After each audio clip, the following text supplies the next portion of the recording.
The process begins with solid steel bars that are precisely cut into billets.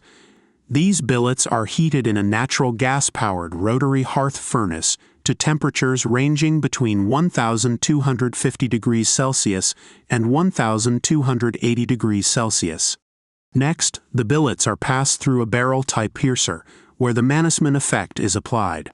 This effect involves rotating the heated billet while applying pressure, which creates a hollow bloom from the solid steel. After piercing, the bloom enters the elongation and diameter reduction phase, where it is passed through various rolling mills. Once the hollow pipe is formed, it undergoes heat treatment to optimize its mechanical properties. The process begins in the austenitizing furnace, where the pipe is reheated to a temperature above the steel's austenite transformation point. This high-temperature exposure alters the steel's microstructure, enhancing its hardness and strength. The pipe is then rapidly cooled using water sprays in the quenching process. This rapid cooling induces a phase transformation, creating a strong but brittle martensitic structure. To recover ductility and refine the steel's mechanical properties, the pipe is subjected to tempering. In this step, the pipe is reheated to a lower temperature and held there to achieve the desired balance of strength and toughness. In the final stage, the pipe undergoes rigorous finishing processes to ensure quality and compliance with specifications. Dimensional tolerances are refined in the resizing and straightening machines. The pipe is then subjected to a series of inspections, including hydrostatic testing, ultrasonic wall thickness measurement, and electromagnetic defect detection, ensuring it meets the highest standards. Threading and coupling are performed to prepare the pipe for its intended application. A protective coating of lacquer or varnish is applied to prevent corrosion during storage or transportation.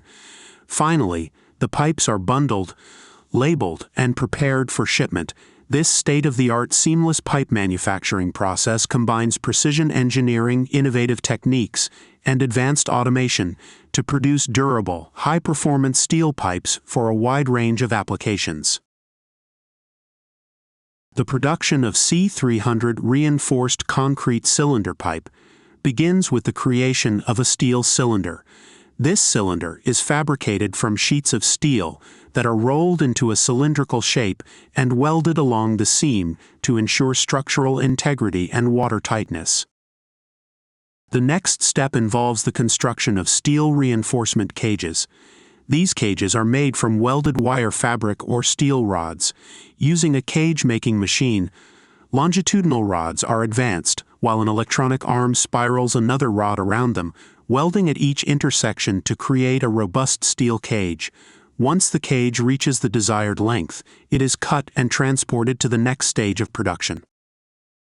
The steel cylinder is then positioned, and the reinforcement cage is carefully placed around it.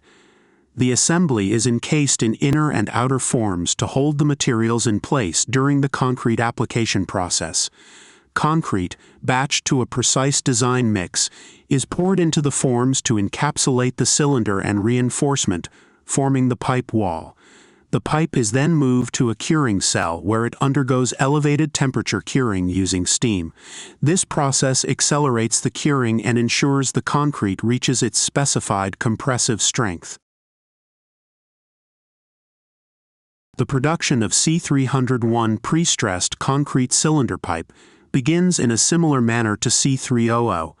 A steel cylinder is fabricated by rolling steel sheets into a cylindrical shape and welding the seam to ensure strength and watertightness. Steel joint rings are then welded to both ends of the cylinder to facilitate secure connections between pipes. Next, the steel cylinder is either lined with concrete for lined cylinder pipe or embedded within a concrete core for embedded cylinder pipe. The concrete is batched to a precise design mix and applied evenly to ensure the required structural strength and durability. Once the concrete has sufficiently cured, the exterior of the cylinder is wrapped with high-strength pre-stressing wire. This wire is applied under carefully controlled tension, starting from one end of the pipe and progressing to the other. A cement slurry is applied concurrently to the wrapping process to secure the wire in place and provide a protective layer. Following the pre-stressing, the pipe is rotated on a revolving platform, and a final mortar coating is applied to the exterior. The production of C302 reinforced concrete non-cylinder pressure pipe differs significantly from other types of concrete pressure pipe, as it does not utilize a steel cylinder for structural integrity. Instead, the pipe's strength is derived entirely from its steel reinforcement cages and the surrounding concrete. The process begins with the fabrication of steel reinforcement cages. These cages are constructed from welded wire fabric or steel rods, which are assembled using a cage-making machine. Longitudinal rods are positioned along the length of the cage, while a spiraling rod is wound continuously around them. At each intersection, automatic welds are made to ensure the cage's structural integrity. To form the pipe, two steel reinforcement cages are positioned concentrically, with one inside the other. This dual cage design ensures robust structural support for the concrete pipe wall. An inner form is placed inside the inner cage, and an outer form is centered around the outer cage, creating an annular space between the forms. Concrete, batched to a precise design mix, is poured into the annular space, completely encasing the steel reinforcement cages. The process begins with the fabrication of a steel cylinder, which is created by rolling and welding steel sheets. Steel joint rings are welded to both ends to ensure a secure connection in the field. The steel cylinder is subjected to a hydrostatic test to verify the strength and watertightness of the welds. The cylinder is then lined with a dense mortar coating applied using a centrifugal process. During this process, the cylinder rotates rapidly, while mortar is evenly distributed along the interior surface to form a robust and smooth lining. After curing, the mortar-lined cylinder is prepared for reinforcement. Mild steel bars are then wrapped helically around the exterior of the lined cylinder at a uniform spacing. As the bars are applied, a cement slurry is sprayed onto the cylinder to bond and protect the bars. Once the wrapping is complete, a second slurry application followed by a final mortar coating is applied to the exterior. The mortar-coated pipe undergoes a curing process typically at ambient or elevated temperatures to achieve the required strength. After curing and inspection, the pipe is shipped for installation in water conveyance and infrastructure projects. The process begins with raw materials in the form of steel billets, which are manufactured in a steel plant and transported to the seamless pipe production facility. Upon arrival, the billets undergo quality verification and are stored in a segregated yard based on type and heat. The billets are then heated in a rotary hearth furnace to a temperature of around 1,250 degrees Celsius. After heating, the billets are pierced using advanced machinery to form hollow pipes, which can reach lengths of up to 11 meters. This marks the initial transformation from solid billets to seamless pipes. The hollow pipes then enter the premium quality finishing (PQF) mill, where advanced technologies ensure high precision in wall thickness. This stage includes real-time ultrasonic measurements for quality assurance. To achieve normalized material properties, the pipes are reheated in an induction furnace and then pass through a 12-stand sizing mill. The seamless pipe manufacturing process is a high-tech, precision-driven procedure designed to produce high-quality pipes for applications such as oil country tubular goods, OCTG. During this process, the pipes are cooled on a rotating cooling bed to maintain straightness. In the pre-finishing stage, the semi-finished pipes, which can measure up to 42 meters, are cut, straightened, and subjected to rigorous inspections. Magnetic flux leakage, MFL, and ultrasonic inspections ensure that the material grades and tolerances meet strict standards. The finishing stage tailors the pipes to customer specifications. Pipes may undergo heat treatment for enhanced properties, and their ends can be threaded and coupled, depending on the application. Additional tests, such as drift testing, hydropressure testing, and phosphate coating, if required, are conducted to ensure product reliability. The pipes are then marked, varnished for protection, and bundled for transportation. A dedicated finishing line processes pipes for line pipe applications, enabling the production of pipes ranging from 4.5 to 16 inches in diameter. Quality control measures include extensive laboratory testing, high collapse testing, and sour service testing to ensure superior performance in demanding environments.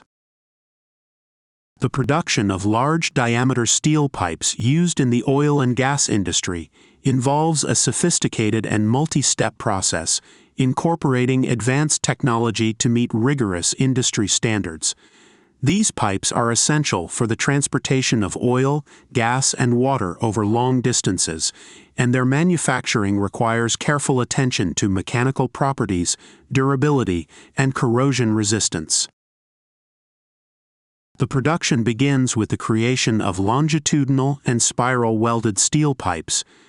TMK, one of the leading producers in this field, employs specialized facilities where the steel pipes are manufactured using submerged arc welding (SAW) technology.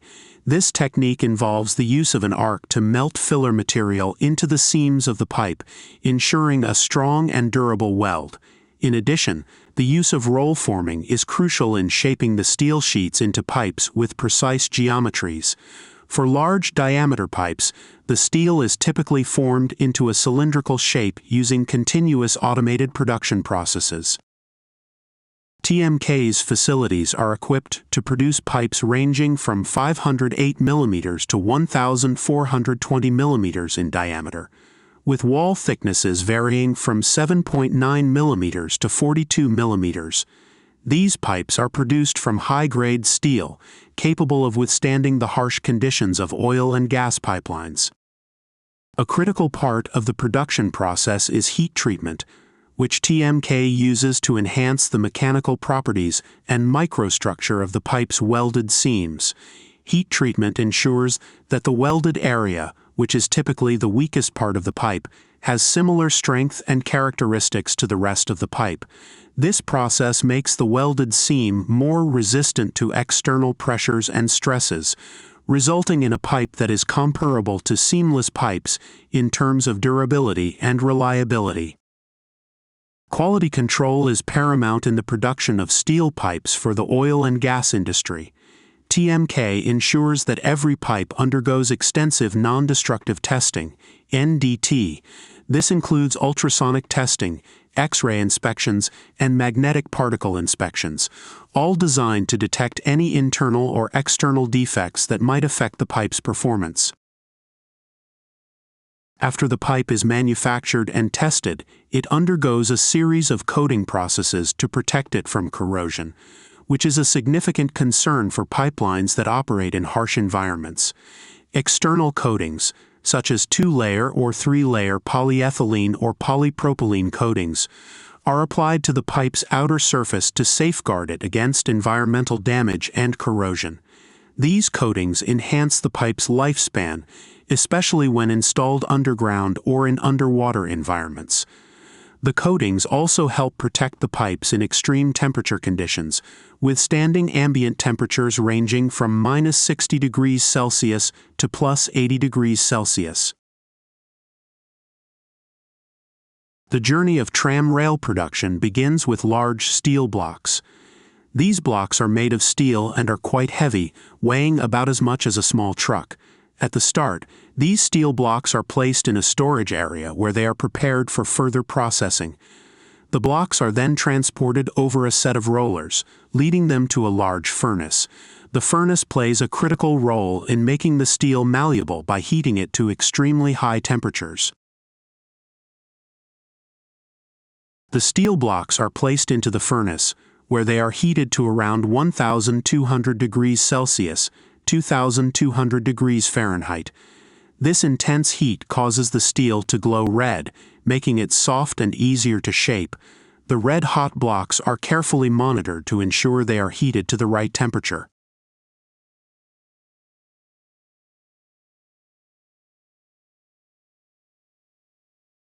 Upon exiting the furnace, the steel blocks typically show some black spots on their surface, which are impurities that need to be cleaned off. To do this, the blocks pass through a high-pressure water spray system. The water washes away the black spots, leaving behind a clean, smooth surface. The steel block now appears as a glowing red piece of steel, ready for rolling. The steel blocks then enter a series of rolling machines that gradually shape the steel. The first set of rollers flattens the steel block, making it thinner and longer. The rolling process is carried out carefully as the rollers move closer together with each pass, exerting more pressure to stretch the steel further. The process must be done in gradual stages to prevent the steel from breaking. Once the steel has been shaped into the correct form, it still needs to cool down. The red-hot steel is moved onto a set of rollers that transport it to a cooling area. Here, it is gradually cooled to room temperature. This cooling process must be carefully controlled to avoid warping or other defects in the steel. As the steel block passes through the rollers, it is shaped into the form of a rail. Initially, the steel takes on a somewhat simple rectangular shape, but with each additional pass, it begins to develop a groove or web in the middle. This groove is an important feature of the rail, as it will eventually allow the wheels of the tram to sit securely on the rail. The shape gradually starts resembling the T cross-section that is characteristic of tram rails. At this stage, the steel rail still needs to be straightened. The cooling process can cause slight bends or curves, and the rail must be perfectly straight to ensure smooth and safe tram operation.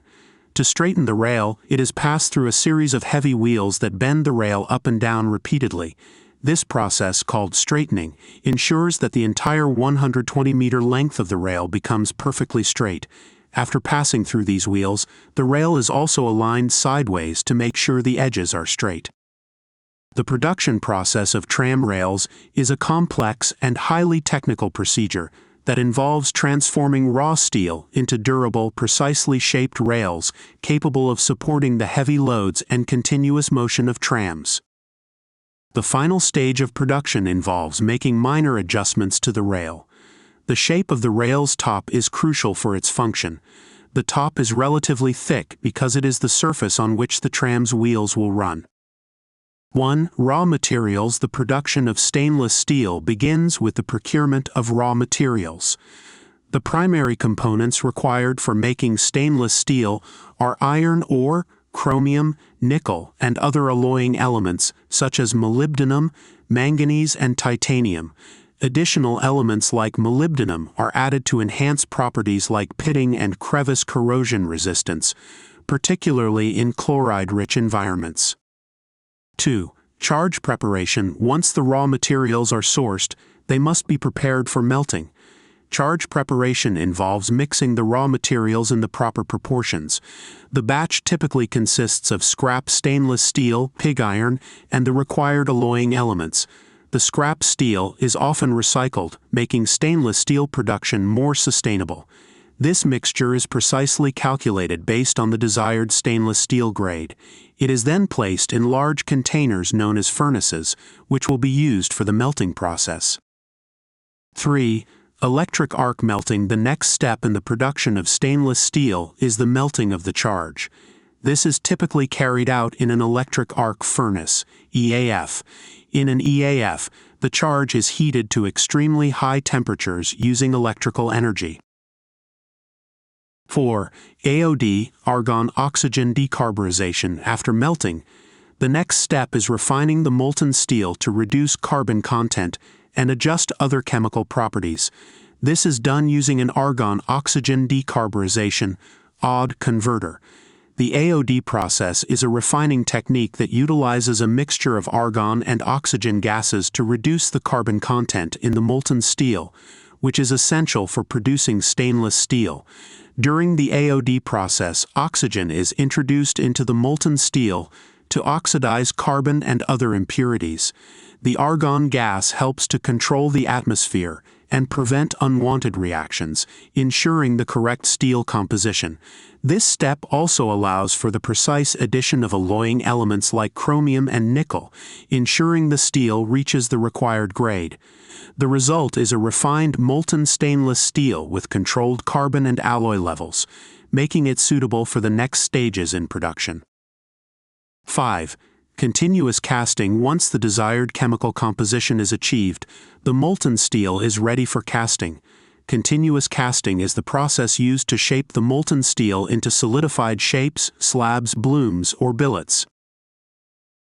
In continuous casting, the molten steel is poured into a mold and continuously cooled. As the steel cools, it solidifies into a semi-finished shape, which is then cut into manageable lengths. 6. Slab casting. Slab casting is a critical process in the production of stainless steel, where molten metal is formed into thick, flat slabs. It is a specialized form of continuous casting used to create large, flat products that will later be processed into plates, sheets, and coils. The slabs produced typically have dimensions of 200 to 250 millimeters in thickness and 1 to 2 meters in width. Although these dimensions can vary depending on the specific requirements of the final product, the process begins by pouring the molten stainless steel into a water-cooled mold, typically made of copper, which helps solidify the metal's outer layer while it remains molten inside.